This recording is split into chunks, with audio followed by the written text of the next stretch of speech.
на 7 март. Ова е особено важно.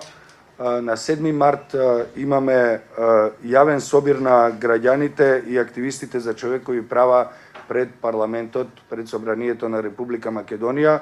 Поточно во паркот на жената Борец ќе се собереме и ќе ги повикаме сите парламентарци, се разбира и другите релевантни представници на институциите на државата, и ќе им соопштиме какви се информации, ќе им го предадеме извештајот за состојбата на човековите права и слободи во Македонија, изработен во изминатите неколку месеци, поточно од почетокот на проектот во септември па наваму.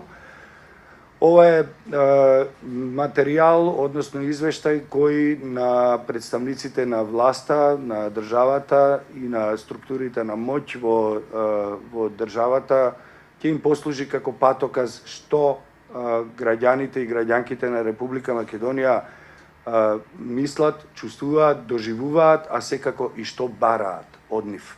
Дискриминацијата врз основа на политичката афилијација е широко распространета, масовно присутна во секојдневието на луѓето и се спроведува буквално насекаде. Тоа подразбира институции на локално и на централно ниво, во образовните институции, во здравството и каде се не. Дискриминацијата е врз основа на политичка афилијација е забележана дури и во приватниот сектор, каде се гледа вработување, без оглед на тоа што е приватен сектор, се гледа вработување на партиски војници на одредени политички структури на локално ниво, кои се таму на власт.